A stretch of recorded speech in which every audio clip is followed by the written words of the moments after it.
Así que para quienes somos psicopedagogos, educadores diferenciales, siempre ha sido un referente súper importante, así que en lo personal, Muchas un gracias. honor poder dirigir este webinar hoy día. ¿Ya? Le damos Muchas la gracias. bienvenida entonces. De nada, Muchas Jesús, a gracias. todas las personas Gracias a todos. a todos quienes se estén conectando, muchas gracias por la puntualidad. Empezamos hace como 5 minutitos y ya teníamos mucha gente conectándose, así que maravilloso. Escríbanos ahí en el chat si nos ven y nos escuchan bien. Y si es que nos quieren contar desde dónde nos acompañan el día de hoy, si es que son de Santiago o de otros lugares de Chile. Se escucha perfecto, dice Astrid. Muchas gracias, Astrid. Excelente. Súper. De Copiapó, desde Los Ángeles, mira. Jesús, tú que has recorrido harto Chile, así que... Sí, desde Arica a Punta Arenas hasta el Porvenir llegué una vez. Hasta Porvenir Mira, llegué una vez, sí. conoce más que yo Chile, Jesús García. Sí, y además conozco muy bien la Patagonia, porque he ido varias veces de turismo. Me Mira, gusta qué bueno. mucho la Patagonia, es mi lugar preferido y es donde voy a volver a ir este septiembre. Cuando Qué ustedes estén de bueno. fiestas patrias, yo estaré por allí. Excelente, ya. Y si tenemos gente del sur que se lo encuentra Jesús, entonces haciendo patria por allá. Mira, mira Jesús, tenemos gente de Coquimbo, de Petorca, de Quillota, de Temuco, Valdivia, de todos lados. Y eso es lo bonito que tienen estas redes, ¿cierto?, interactivas que podemos... Totalmente. eh, Esto ha resuelto podemos un problema importante para sí, las personas, porque durante mucho tiempo siempre con razón, se ha criticado el hecho de que los cursos se ponían concentrados en determinadas ciudades, pero es que eso no hay forma de hacerlo de otra manera. Los presenciales no hay opción. No hay opción. exacto. Bueno, vamos a dar inicio entonces, gracias a todos los que nos acompañan desde tantos lugares de nuestro lindo país. Y voy a presentarles entonces aquí a esta gran figura, como decía yo, que es Jesús para nosotros como referente. Y le contaba yo a Jesús que también hoy día nos encontramos en Chile con un recambio generacional importante de profesionales. Me pasa a mí que cuando me toca dar el curso del Evalúa o otros cursos, me encuentro con muchas profesoras jovencitas que están iniciando en este mundo de la educación especial. Así que para quienes todavía no conocen a Jesús, lo voy a presentar. Jesús es doctor en educación, maestro, orientador e inspector de educación, profesor titular del Departamento MIDE de la Universidad de Sevilla, ha impartido docencia en pedagogía y en psicopedagogía, así como en numerosos programas de máster y doctorado, tanto a nivel nacional como internacional. Además, ha estado relacionado todo este proceso y estudio que Jesús ha realizado con las necesidades de apoyo educativo y especialmente en los últimos años en la evaluación psicopedagógica. Ponente invitado en actividades de formación permanente de profesorado y orientadores en España y diversos países de Iberoamérica de forma continuada a lo largo de los últimos 30 años. Es coautor de las baterías psicopedagógicas Evalúa, Evalec y Evamat. Así que para quienes están aquí iniciando el proceso de aplicar Evalúa y todo eso, tenemos la dicha de conocer aquí a uno de sus autores. Así como también ha trabajado en diversos programas de refuerzo y recuperación de la lectura, la escritura, el cálculo, la atención y la memoria. ¿Ya? Así que gracias, Jesús. No sé si me faltó algo de mencionar. No. A veces yo creo que debe ser un poquito más corta la presentación. Bueno, y Pero bueno, señalar, como decíamos hace breves instantes, que además Jesús conoce muchísimo Chile, ha mucho, estado mucho. aquí, Yo ha conozco estado, Chile casi tan bien como mi país. mira, El mira que el sistema educativo igual hasta más, el porque sistema educativo está me he muy bien. llevado más de 30 años yendo a Chile casi 3 meses al año. Entonces eso para una persona que es extranjera es mucho tiempo.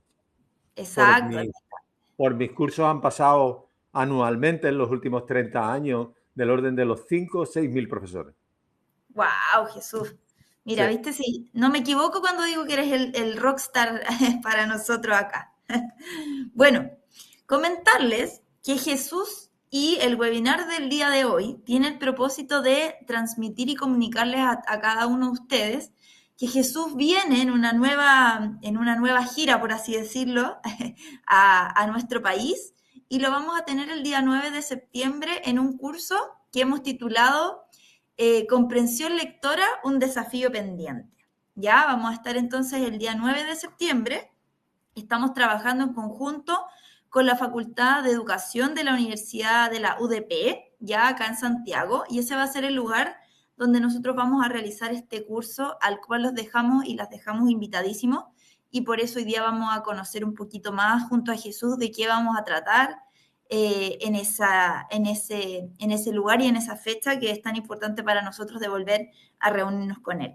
El objetivo que va a tener este curso es comprender los componentes implicados y que se encuentran a la base de la enseñanza de la lectura, como factores que favorecen o dificultan la comprensión de textos, propiciando así las medidas interventivas ante las posibles dificultades lectoras, ¿ya? Y para quienes no nos conocen tanto todavía, y antes de que pasemos a las preguntas, como decía Jesús lleva muchos años viniendo a Chile, como coautor de las baterías Evalúa, y a través de la presencia, ¿no es cierto?, de estos 29 años que lleva en Chile AGIA Internacional e Instituto EOS, y que hoy día pasamos a llamarnos Junti Psychometrics, ya para quienes nos están conociendo, para que se familiaricen con este nuevo nombre, que no es ningún elemento externo, sino que toma estos 29 años de presencia y nos permite, ¿no es cierto?, fortalecer nuestra presencia en Chile, ¿ya? Jesús, tengo unas preguntas para ti porque la idea de este webinar es que lo trabajemos a modo de un poco conocerte, para quienes no te conocen, o volver a reencontrarse contigo para aquellas personas que sí te conocieron en algún momento, que te han escuchado en alguna ponencia, que han leído tus libros o que ocupan los instrumentos de evaluación que tú nos has permitido, ¿cierto?, conocer a través de todo este proceso que se ha realizado en Chile, ¿ya? Jesús, mira, lo primero que queremos saber, ¿ya? Y por supuesto que pueden dejar también sus preguntas en el chat, es por qué este curso que vamos a tener el 9 de septiembre se llama Comprensión Lectora, un desafío pendiente. ¿Qué significa para ti la comprensión lectora? ¿Qué nos puedes decir a través de él? Yo creo que todo el mundo es consciente, en Chile y en todo el mundo, pero de una manera especial en los países latinoamericanos. Todo el mundo es consciente de que la pandemia dejó un reguero importante de dificultades respecto a los procesos lectores.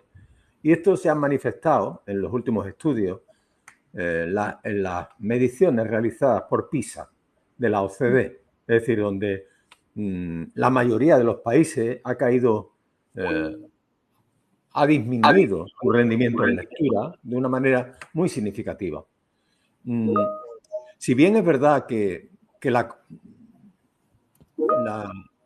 condiciones del COVID propiciaron un ambiente en el que era fácil, de alguna manera, no cumplir con los objetivos educativos que se tenían en relación con un instrumento tan importante como es la lectura, yo creo que lo que ha hecho no han sido factores nuevos, sino que se han agudizado problemas que ya venían de antes. Es decir, el CINSE, por ejemplo, viene destacando repetidamente a lo largo de todos estos años, de muchos años, desde que se impuso, los problemas graves de comprensión lectora. Lo que ocurre es que muchas veces, y yo intento muchas veces en las conferencias que suelo dar, explicar que los problemas que los alumnos tienen no siempre son en el sentido de comprensión de texto, sino que son de comprensión lectora. Porque claro, para llegar a la comprensión lectora es necesario que previamente los chicos y las chicas sean capaces de automatizar los procesos que permiten la ejecución lectora. O sea, en la lectura siempre va a haber dos componentes, siempre hay dos componentes.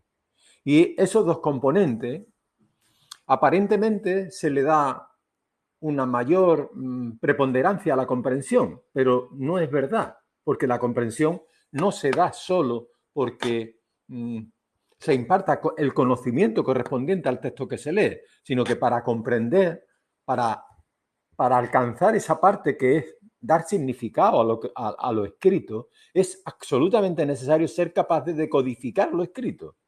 Entonces, yo voy a insistir mucho en este curso en la necesidad de que no hablemos de comprensión lectora refiriéndonos a la comprensión de texto. También es comprensión lectora el que un niño lea su propio nombre en prekinder. También es comprensión lectora, claro, porque un niño cuando lee, y yo siempre lo digo, un niño cuando lee su propio nombre, está comprendiendo lo que está leyendo. Ustedes podrán decir, ya, pero no es lectura. Bueno, no es lectura, ¿por qué? Cuando usted lee en su propio nombre, ¿no es lectura? O cuando él lo lee también es lectura. Entonces, la comprensión lectora es algo que recorre el sistema educativo.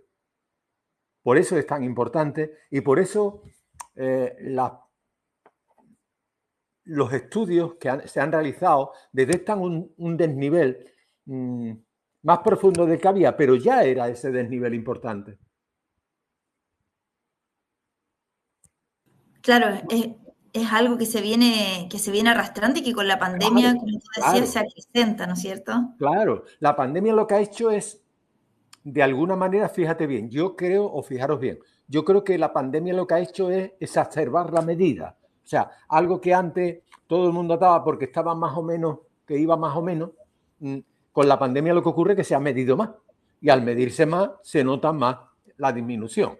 Pero yo no creo que la pandemia, yo creo que la pandemia ha sido un catalizador de la dificultad.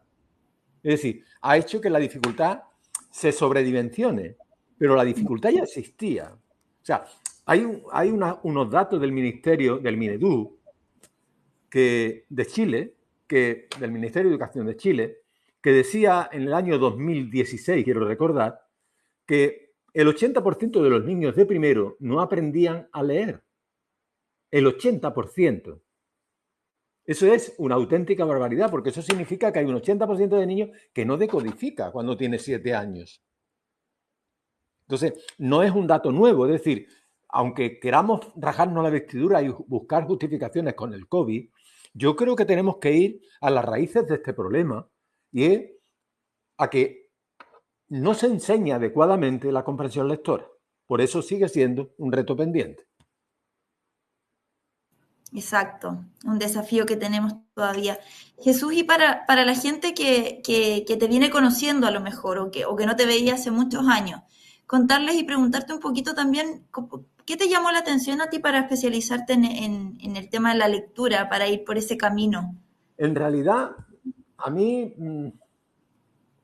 sí, la gente que me conoce bastante sabe que a mí lo que más me gusta son las matemáticas. Ah, mira. Curiosamente, ¿vale? A mí lo que más me gusta son las matemáticas. Yo soy más matemático que literato, por decirlo de alguna manera. Pero lo que me llevó a trabajar tanto la lectura desde el principio fue que yo comencé hace casi con 28, 29 años. Yo saqué un libro que se llamaba La comprensión de texto, que servía, que además era un material para trabajar con los alumnos de la enseñanza media, a enseñarles a comprender texto.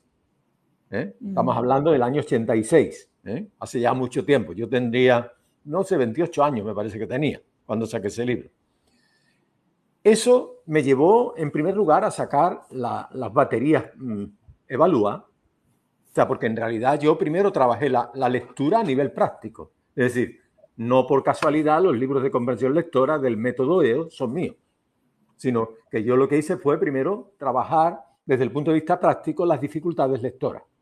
Luego pasé a plantearme su evaluación dentro del Evalúa y posteriormente en la que yo creo que son las mejores baterías que hay, y perdonen la presunción, para evaluar la lectura, que son las baterías Evalé, porque son las únicas que miden procesos, son las únicas que miden procesos lectores. Entonces, esa fue la razón, es decir, fue la evaluación la que me llevó a plantearme especializarme tanto en lectura. Y la segunda cuestión es la cantidad de personas que está afectada por las dificultades lectoras. Ten en cuenta que yo he sido siempre un hombre de la educación especial. Siempre he estado relacionado con los sectores, por decirlo de alguna manera, menos favorecidos por el sistema educativo, y en ello es muy sobresaliente las dificultades de acceso a la lectura, por distintas razones, algunas veces por razones tan imperfectas como las que se aducen cuando la gente es sorda, ¿no? O sea, siempre se ha dicho, claro, es que no habla. Mire usted tampoco habla cuando lee. O sea, ninguno hablamos cuando leemos. Los sordos tampoco tienen ninguna necesidad de hablar para leer, porque la lectura no es un proceso ligado a la oralidad. La lectura es un proceso ligado al cerebro, a los procesos mentales que hacen que se asocie un significado a un contenido escrito. Pero la lectura no está ligado al oral, está ligado a lo escrito. Y lo escrito puede leerse sin leerlo en voz alta. La mayoría de todos los que estamos aquí leemos en silencio, no leemos en voz alta. ¿Eso qué significa? ¿Que siempre debe ser así? No, pero se puede sustituir. En el caso de los sordos, por ejemplo, la vía auditiva la podemos sustituir por la vía visual, sensorial, táctil y motriz. Entonces, pero aprenden igual, que aprenden un poco más tarde. Bueno, es verdad, porque tarden más tiempo en aprender los fonemas. No porque tarden más tiempo en aprender a leer, sino porque a ellos les cuesta más representarse mentalmente los fonemas, los sonidos. Esa es la razón. Entonces, siempre, o sea, yo he terminado trabajando la lectura porque primero me dediqué a trabajar las prácticas educativas lectoras. Luego construí instrumentos para la lectura y finalmente he dado cursos, y muchas veces la gente se asombra que yo pueda dar un repertorio tan grande de prácticas educativas, pero es que yo he practicado los programas de lectura en todos los niveles educativos, desde la educación preescolar hasta la enseñanza media. Entonces, para mí, recorrer el aprendizaje de la lectura, y además yo voy a insistir mucho en este curso, es precisamente en esa idea. Es decir, la comprensión lectora no está ligada a la comprensión de texto. Está ligada al aprendizaje de la lectura, pero no a la comprensión de texto.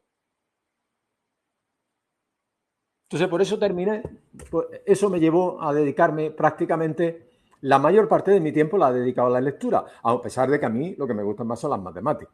Matemáticas, claro. Pero tienen una relación, o sea, la lectura termina siendo también un aprendizaje transversal. Totalmente. Que va a permitir que de hecho, mucho más transversal que el matemático. Es mucho más transversal que el matemático. Es decir, la transversalidad de la lectura y de la escritura se basa fundamentalmente en que nuestro sistema educativo utiliza la lectura y la escritura.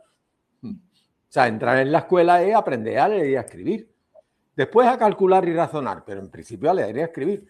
Y es donde aparecen, y tienen cierto parecido, es decir, tienen cierto parecido en el sentido de que las dificultades también son parecidas, porque tener en cuenta que las dificultades que los sujetos encuentran cuando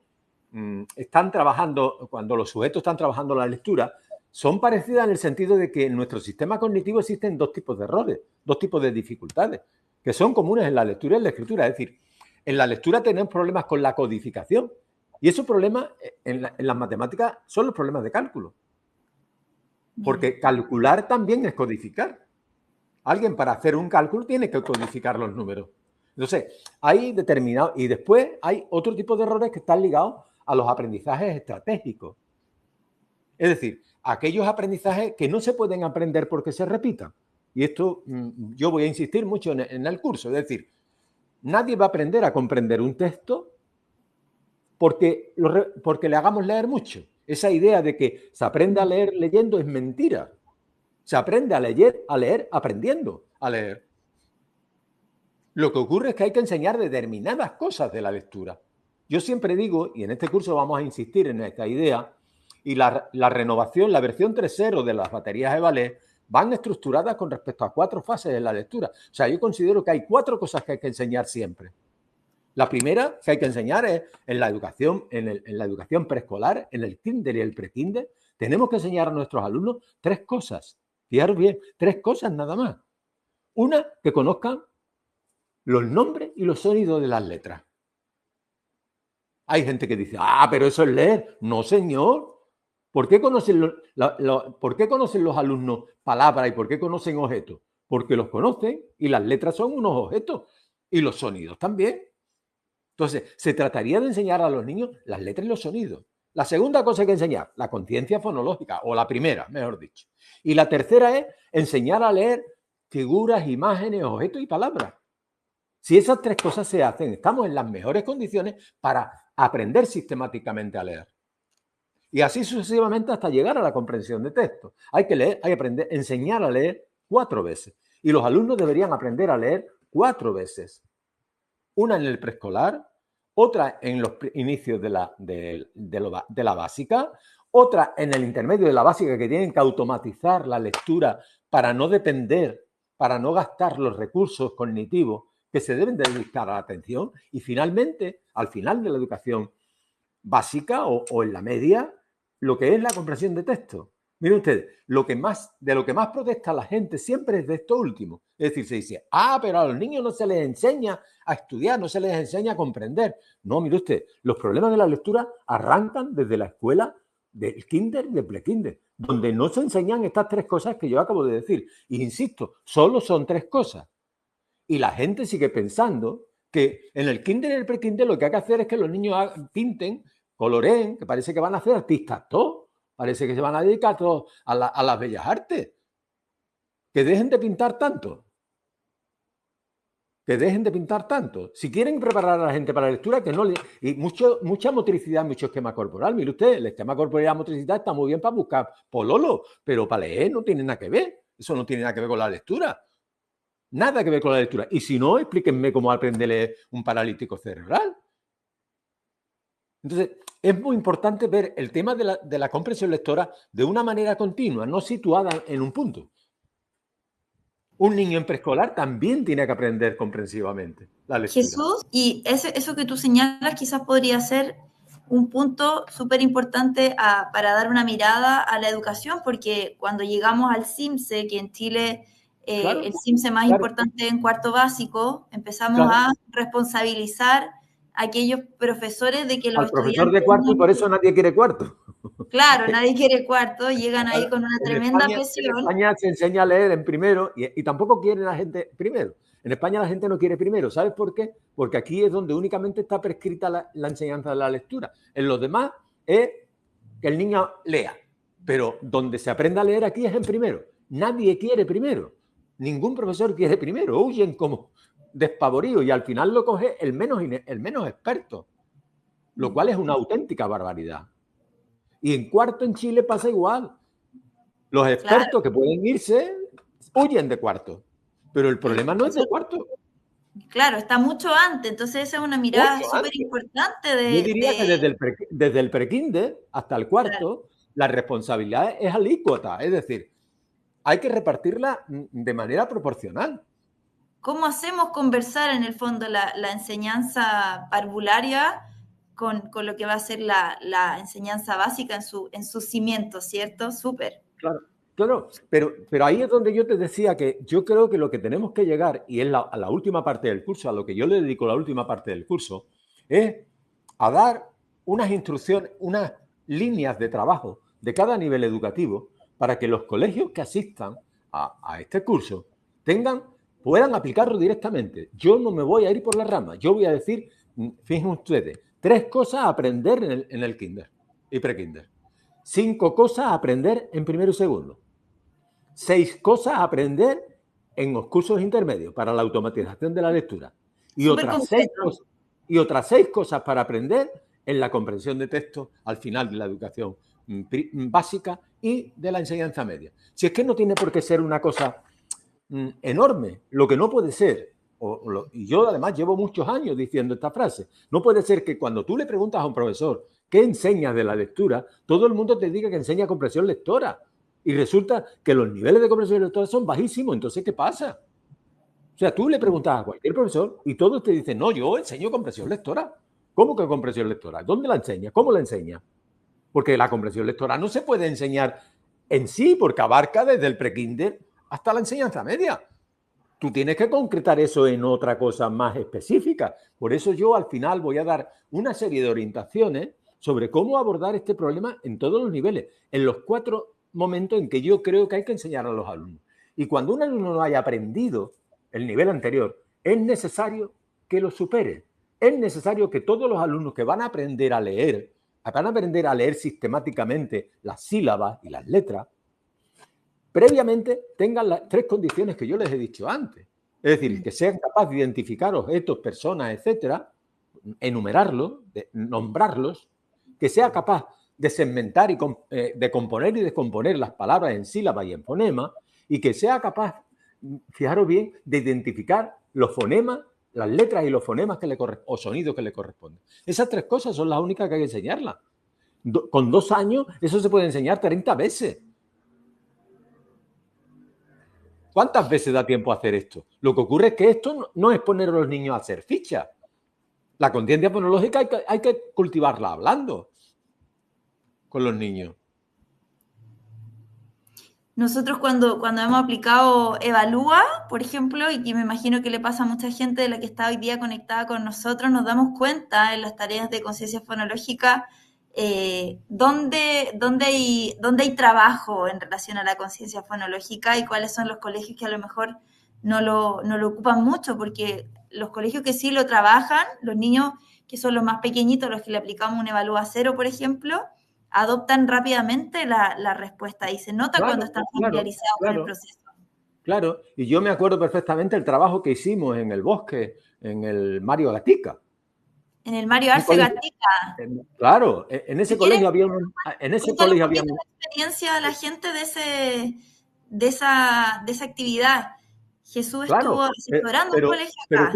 Pero tuvo poquísima programación porque en ese colegio hubo problemas entre la gente que estaba allí de otro tipo que no tenía nada que ver y aquello zapó. Pero aquello fue el ejemplo de lo que yo he dicho. Es decir, hicimos un trabajo con ellos y el rendimiento se multiplicó por 85. O sea, fue 85% más al año siguiente en un año. Y los niños de prekinder y kinder leían. Es verdad que leían un conjunto de palabras, bueno, pero las leían. Pero hubo un compromiso por parte del profesorado para enseñar todo lo que se tiene que enseñar de lectura. Lo que no puede ser es que, por ejemplo, en la enseñanza media y en los niveles altos, este papel se le deje solo a los profesores de lengua y comunicación, de lenguaje y comunicación. Es que no tiene ningún sentido. ¿Por qué? ¿Qué pasa? ¿Que los de matemáticas no leen? ¿O los de ciencias sociales no leen? ¿O los de ciencias naturales tampoco? O sea, Jesús, tú, para seguirte la idea, tú dices que en este caso, por ejemplo, lo que se ocupó en este colegio, fue que se involucró a todos los profesores, ciencia, matemática. Claro, porque la lectura no puede ser de una parte del profesorado, la lectura no puede ser de la gente de primero. Pero sí hay que enseñar 4 veces a leer. Una es verdad que está en primero y segundo, pero otra está después de primero y segundo y otra está al final de la educación básica y otra está antes de la educación básica. Entonces, a mí me parece que yo creo profundamente en la libertad de cátedra, en la libertad de los profesores para enseñar, pero desde el punto de vista metodológico. Ahora, yo no entiendo por qué los profesores tienen libertad de elegir los contenidos de la enseñanza. No lo entiendo. ¿Por qué en lugar de enseñar que el Mapocho pasa por Santiago, no enseñan, yo qué sé, un arroyo que hay por la sierra? ¿Y por qué en la lectura sí pueden hacerlo? Es decir, ¿por qué en la lectura los profesores pueden decidir que ellos usan su método? No lo entendí. Yo no he entendido eso nunca. Yo entiendo que las instituciones educativas, los establecimientos, tienen que tomar este tema en sus manos. Si queremos arreglar el problema de la comprensión lectora, son las instituciones educativas y las autoridades educativas las que tienen que tomar esto en sus manos y no permitir que no se enseñe a leer en el kinder y el prekinder. Y no permitir que no se enseñe a leer de una determinada manera en primero y en segundo, porque la ciencia hace ya 40 años que nos permite delimitar con una precisión casi quirúrgica cuáles son los procesos que llevan a la gente a leer. Yo, una de las cosas que voy a hacer en el curso es demostrarle a la gente que va a leer como yo quiera. O sea, yo les voy a poner determinado ejercicio y van a leer como yo quiera. Y entonces comprenderán, los que asistan, comprenderán que en realidad de la lectura sabemos todo. Todo. Tú aquí has hablado bastante, Jesús, de los procesos cognitivos también. Claro, porque los procesos cognitivos están detrás de la lectura y de las matemáticas, pero en realidad son los procesos cognitivos los que permiten de alguna manera entender qué está pasando, porque claro, no es lo mismo un proceso, por ejemplo, fíjate bien, la conciencia fonológica es un proceso de alto nivel. Es un proceso que solo se puede aprender mediante la reflexión con el alumno, aunque el alumno tenga 4 años. Un niño no puede ser consciente de que tiene determinadas características y lenguajes si no hablamos con él. Y al igual que la comprensión de los textos, es decir, la gente cuando comprende textos utiliza unas estrategias que son de carácter superior, que son procesos elevados. Pero en la lectura, lo que más falla no son esos procesos, fallan los procesos más simples, que es lo realmente lamentable. Son aquellos procesos que se aprenden por repetición y por imitación. Exacto. O sea, tú coges a cualquier alumno de séptimo, octavo, que no lee y puedes arrastrar sus dificultades hasta primero. Perfectamente. Para que le entreguemos a lo mejor algún tip a la gente que está hoy día, alguna recomendación. ¿Dónde tendríamos que poner el ojo para intervenir? ¿Por dónde partimos? ¿Qué necesitamos mirar? Yo creo que lo primero que hay que hacer es pensar que se aprende a leer 4 veces, como os he dicho antes. Se aprende a leer antes de comenzar la básica y se aprende a leer, fíjense ustedes, queramos o no. Vamos a ver, los niños aprenden a leer aunque no se lo enseñemos, porque los niños cuando van por la calle leen palabras. Los niños cuando están en su casa ven cartas, ven la televisión, ven la TV, ven los monos. Entonces, los niños leen, queramos o no queramos. Entonces, la escuela del kinder y del prekinder lo que tiene que garantizar que esos niños acceden a la lengua escrita. Y después garantizar las 3 cosas que os he dicho antes. Conocer las letras y sus sonidos, tener conciencia fonológica y tener capacidad para denominar o nombrar las cosas que ves de forma rápida. En segundo lugar, después nos tenemos que fijar cuando empezamos a leer. Cuando empezamos a leer, tenemos que enseñar a leer de una determinada manera. No se puede enseñar. Miren ustedes, el aprendizaje que menos respeta la mayor parte de los métodos de lectura que hay en el mundo, entre ellos los chilenos, es aquel que tiene que ver con la enseñanza de las sílabas inversas y directas. Pues bueno, la mayoría de los métodos enseñan primero las directas y después las inversas. Y yo siempre les digo a la gente que me escucha que lea despacito, con tranquilidad, mame, mi, mu, y después lea an, en, in, on, un, y que me diga dónde le suenan los sonidos. Porque en mame, mi, mu no suenan los sonidos. Porque se mimetiza con la vocal. Pero si yo digo an, la N aparece ahí como una pantalla. Por eso, fíjense, algo tan simple como esto, hay que enseñar al mismo tiempo las sílabas directas y las inversas. Súper buen tip, Jesús, porque incluso los libros del ministerio que yo he visto, no sé si todos, por supuesto. Pero se enseña totalmente aislada una cosa de otra cuando, como dices tú, deberían ir de la mano. Pero fíjate bien, o sea, tú piensa mentalmente en mame, mi, momo. La vocal lo que hace es solapa la consonante. Cuando estamos enseñando la consonante, porque no estamos enseñando a la vocal, estamos enseñando a la consonante. Para que en tu mente figure la en, tú tienes que decir a, en, in, on, un. Y al niño le pasa igual. Entonces, ¿qué sentido tiene que no se enseñe? Yo es que no le daría opciones al profesorado a elegir. O sea, esto no sería electivo. Nadie puede elegir. Uno no puede elegir enseñar o no enseñar. Y aquí se permite a la gente que elija no enseñar. Y como esta hay al menos 6 cosas que hay que hacer siempre cuando se inicia la lectura. Pasa igual con el tema de la automatización. Es decir, para llegar a comprender textos grandes es necesario tener automatizados estos procesos básicos. Y eso se aprende por repetición, por imitación, por modelamiento. ¿Cuántos niños aprenden a leer en voz alta con sus profesores? Si en Chile ha llegado a estar prescrito que se debe leer en silencio, media hora todos los días. Pero entonces el que lee mal, ¿cómo va a leer en silencio? Pues mal. Toda la razón, Jesús. Si está leyendo en silencio. Se adoptó, yo cuando trabajaba todavía en colegio, se hacía ese bloque donde prácticamente de manera transversal en todas las asignaturas habían entre 20 y 15 minutos de lectura silenciosa del texto que los estudiantes... Yo creo que era que todo el mundo lo aceptaba porque era descanso para el profesor. El profesor estaba tranquilo, no estaba alterado. Miren ustedes, esa es la locura más grande que yo he visto nunca escrita en educación. No puede ser que la lectura en silencio. La lectura en silencio se adquiere cuando uno ya tiene automatizada la lectura. Si tú no tienes automatizada la lectura, no lees en silencio. Es más, si yo te pongo determinadas palabras, yo les voy a demostrar a la gente que van a leer en voz alta cuando yo quiera. Inevitablemente, si yo te pongo a ti pseudopalabras, las vas a leer en voz alta, aunque sea subvocalizándolas. Claro, no me vas a decir Mark Cookie, pero tú para ti mismo te va a leer Mark Cookie, porque si no, no sé cómo coño vas a saber que eso no es una palabra. Y así sucesivamente, es decir, cuando vamos a los textos, a la comprensión de textos pasa igual, es decir, no hay razón para que los profesores decidan cómo se enseña la comprensión de texto. Cuando hoy la ciencia dice con pelo y señal, no hoy, hace 40 años, ¿eh? Yo llevo 40 años diciendo lo mismo. Hace 40 años que la ciencia ha descrito con una precisión milimétrica cómo se comprende un texto. ¿Cómo vamos a decidir si enseñamos o no enseñamos una estrategia para comprender texto? Es que eso no tiene sentido.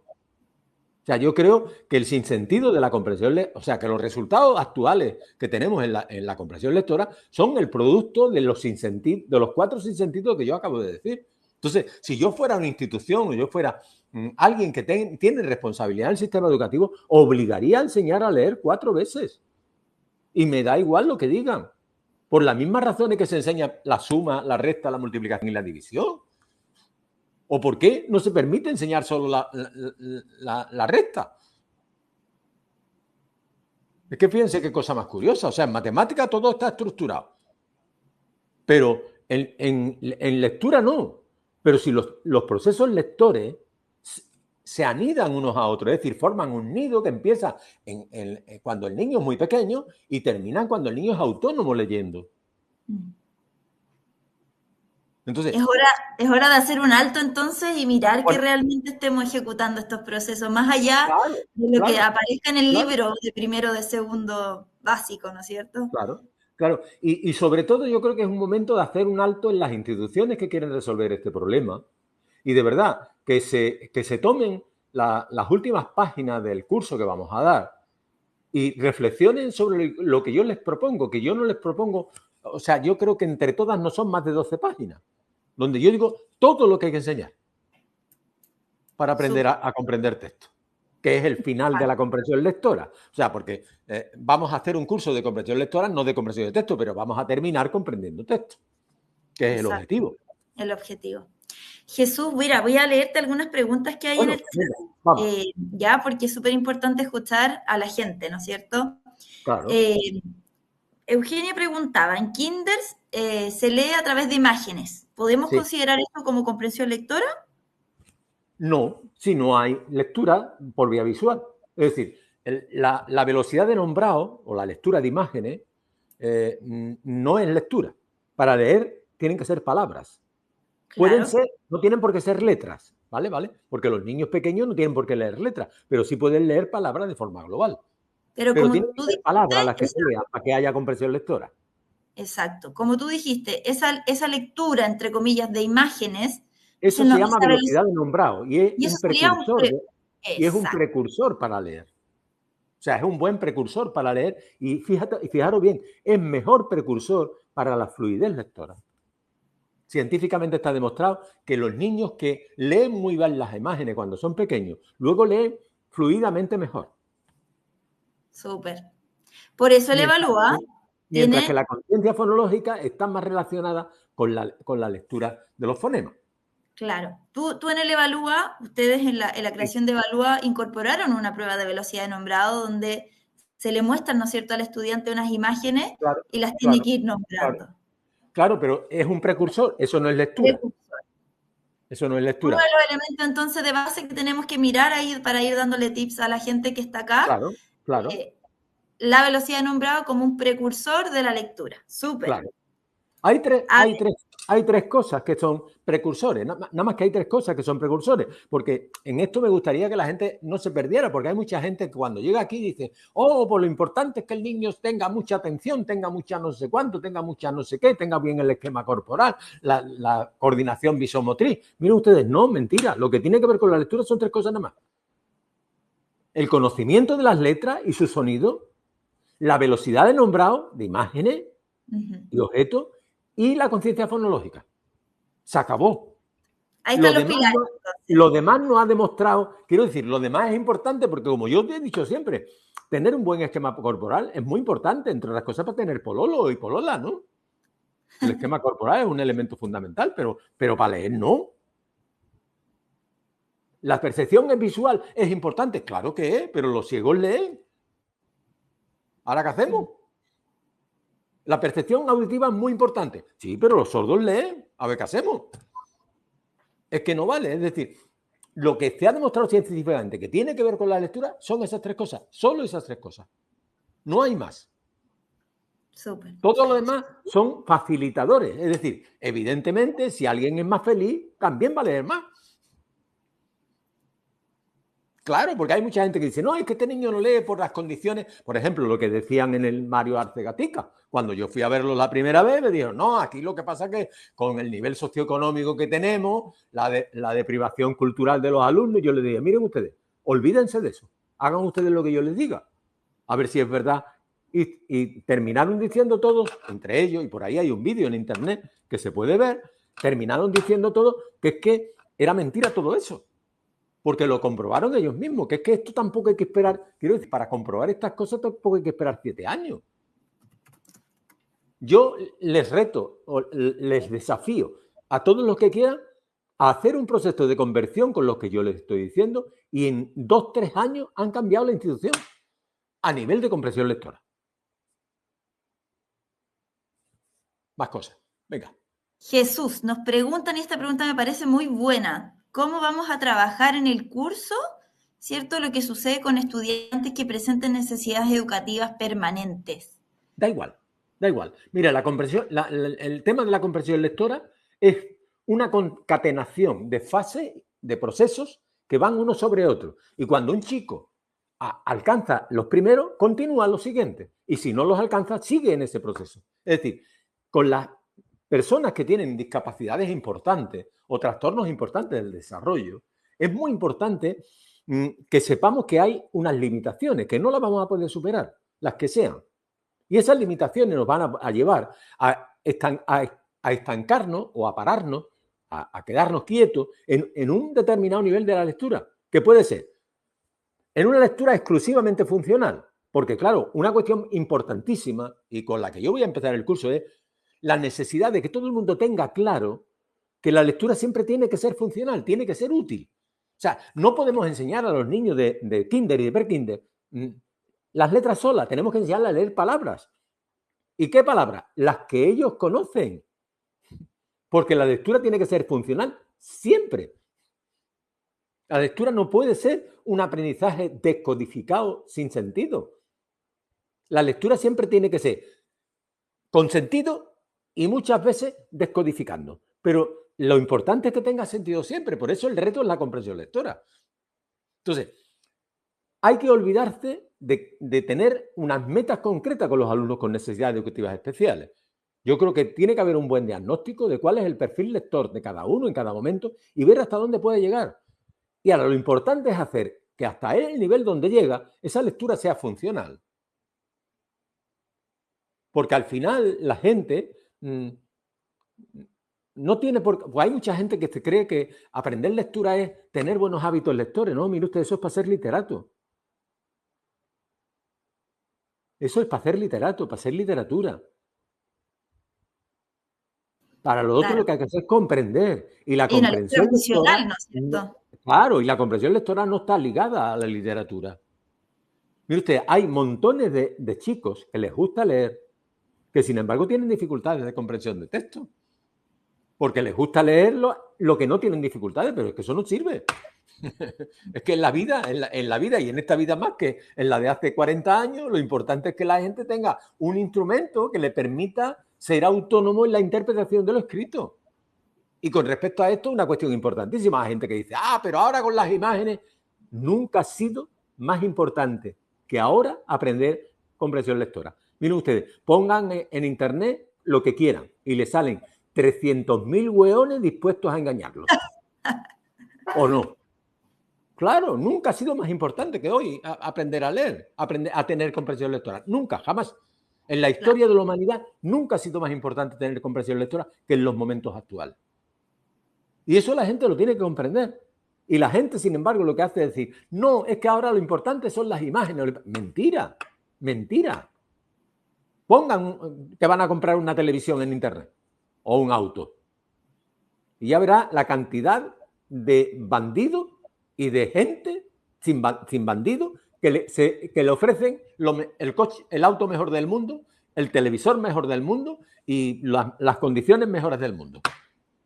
Y eso hay que saber interpretarlo. Claro. Y para eso necesitamos la comprensión. Y para eso se necesita la comprensión, porque la comprensión lectoral no es entender a Cervantes. A mí es verdad que si tú quieres que a la gente le guste la literatura, es bueno que la gente aprenda a leer, tenga hábitos lectores. Pero miren ustedes, para comprender la lectura no hacen falta los hábitos lectores, es mentira. Y una cosa importante sobre esto. Nunca se debe obligar a la gente lecturas obligadas. Nunca. Si ustedes quieren fomentar los hábitos lectores, permitan que la gente lea lo que quiera. Aunque a ustedes no les guste. Jesús Pilar nos pregunta sobre algunas estrategias que enseñan algunas editoriales de manera aislada. Por ejemplo, ella señala recordar hechos y detalles y que se aplican en algunos colegios. ¿Sirve esto para desarrollar la comprensión lectora? No. Miren ustedes, cuando eso sirve, yo le llamo a eso el chocolate del loro, ahorrar el chocolate del loro, porque los loros no comen chocolate. Entonces, cuando tú ahorras el chocolate del loro no estás haciendo nada. Vamos a ver. Evidentemente hay un conjunto, la comprensión lectora, la comprensión de los textos, que no la comprensión lectora, la comprensión de los textos, conlleva el uso de una serie de estrategias que van desde la recepción de detalles, o sea, la adquisición de información, hasta la interpretación del sentido o funcionalidad que tiene un texto o de la intención del autor. Ahí hay distintas estrategias. Lo que hacen las editoriales, yo creo que de manera inadecuada, es resolver las que son más fáciles de resolver, las que la gente tiene más fácil acceder, que es buscar información.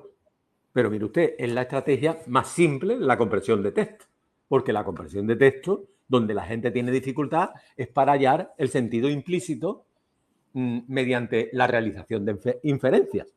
No tienen la dificultad para detectar las cosas, porque los chicos, tú le das un texto y buscan la palabra que quieren buscar y la encuentran.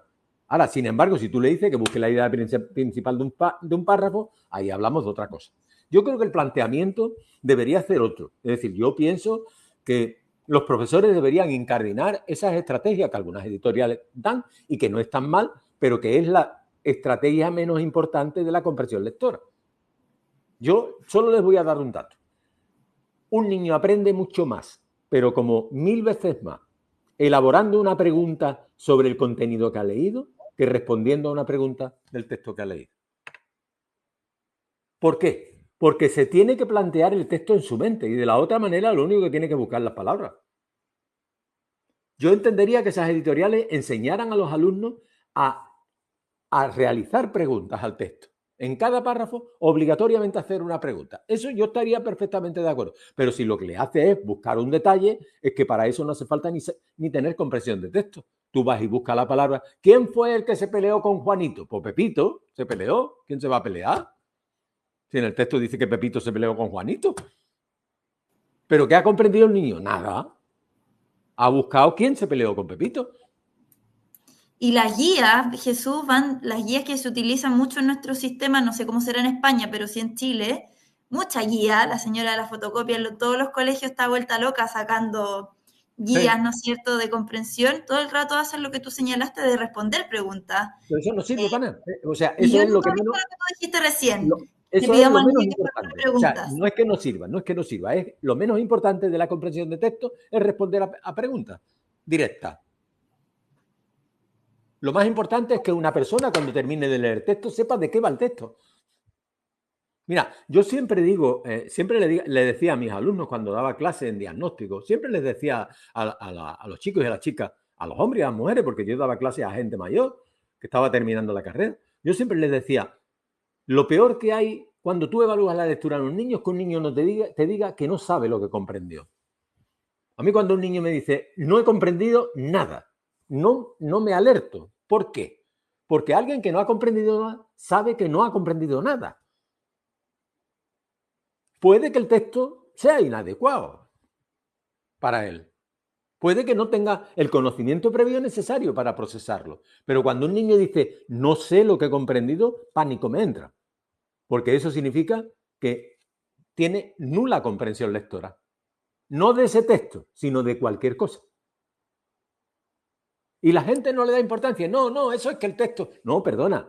Un niño que dice que no sabe lo que ha comprendido es un niño que tiene muchas más dificultades que si te dice el niño, yo no he entendido nada de lo que leí. Bueno, pues a lo mejor el texto es inadecuado. Ahora, si un niño te dice, no sé lo que he comprendido después de leer, pues qué miedo. Yo tendría miedo. Entonces, yo creo que los colegios, por eso es importante el que en lugar de guía se produzca una cosa que es la que yo propongo, estructurar los aprendizajes lectores en toda la institución. ¿Qué se enseña en cada nivel? Y yo solo voy a ofrecer eso nivel a nivel para que no tengan ni que buscarlo, porque tampoco hay que ser en esto muy sesudo. Si hace 40 años que sabemos perfectamente cómo se lee y cómo se aprende a leer. No es necesario inventar de nuevo el método. Y sobre esta cuestión, una cuestión importante. Mucha gente, cuando entra el debate de la comprensión lectora, avanza el debate metodológico. Esto es un problema de la metodología. Mentira.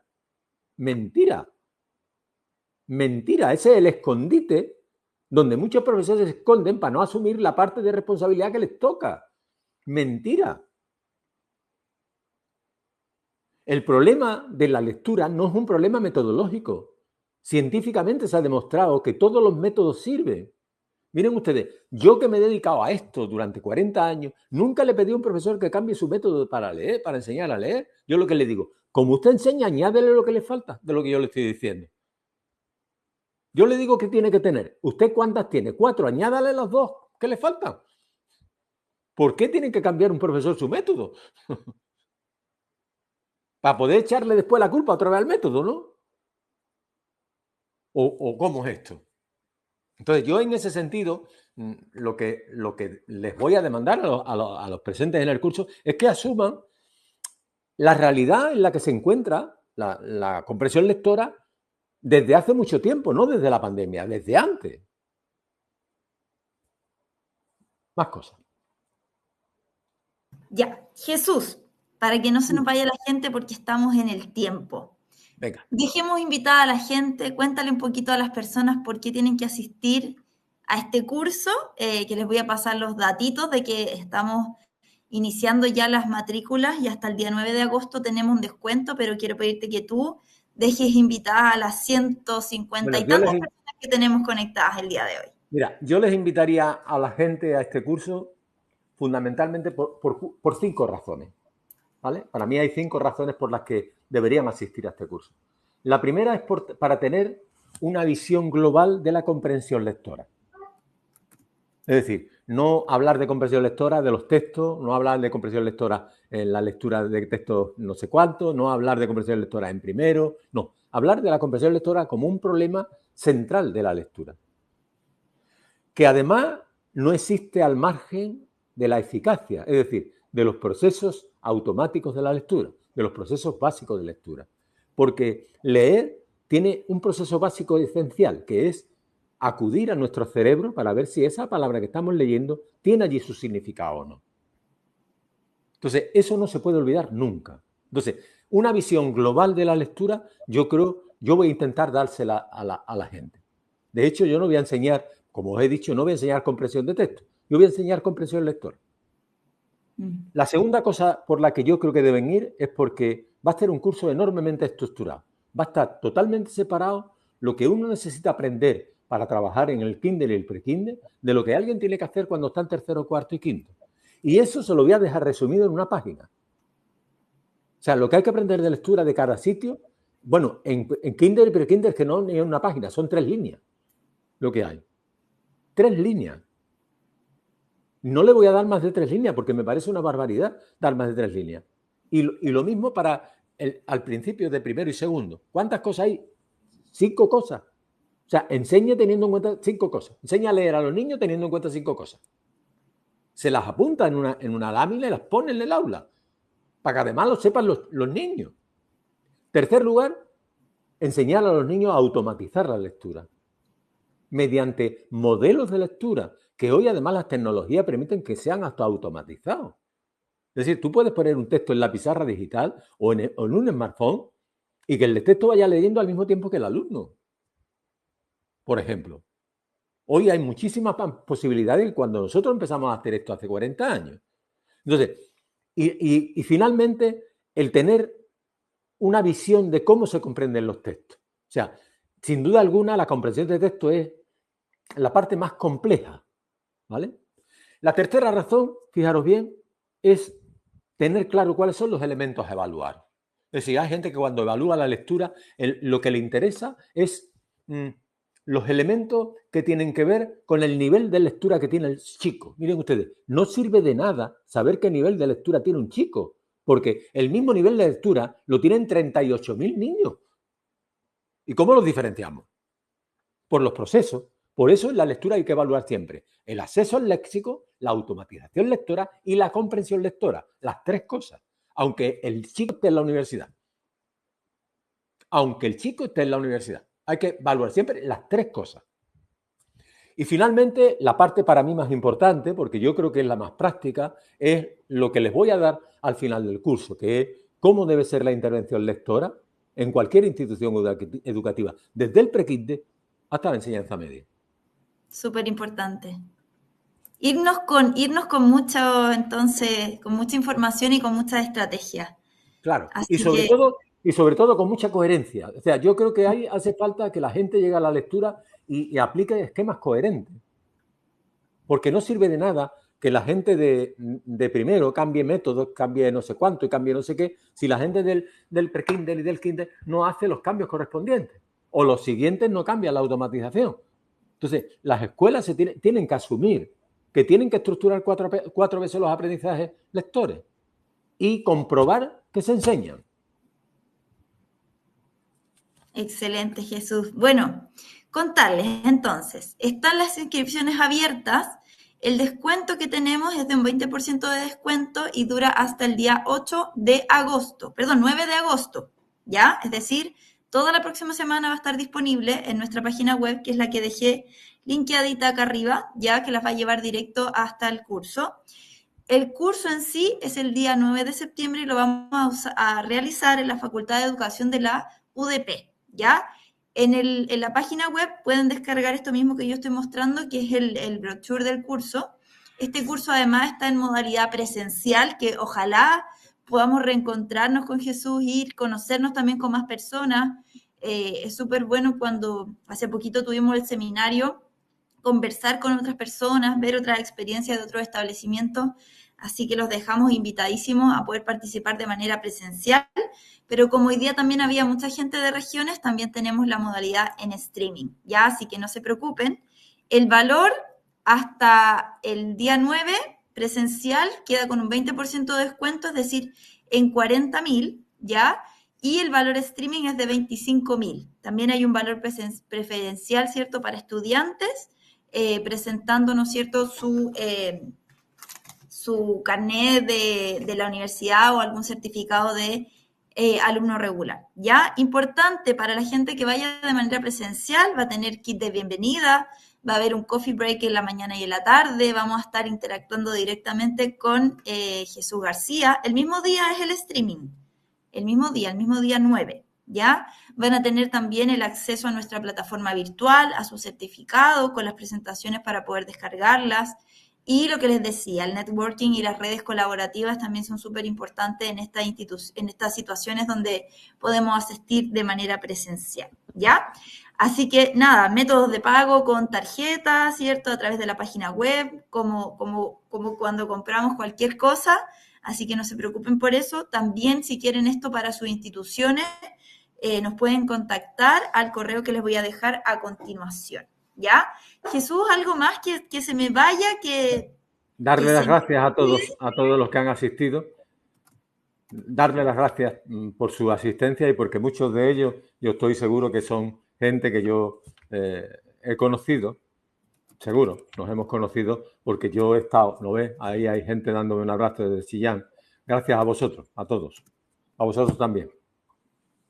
Muchas gracias, Jesús. Súper valiosa tu exposición de hoy Que le vaya día. muy bien, que le Los vaya y muy las bien a todos. Nos esperamos. vemos. Nos vemos. Chao. Muchas gracias. Un abrazo Chao. gigante. Igual. Jesús, sos lo máximo, te dicen por aquí. ¿Viste que eres un Gracias. rockstar? Vamos entonces, Jesús. Nos vemos el 9 de Ya nos septiembre. vemos. Chao.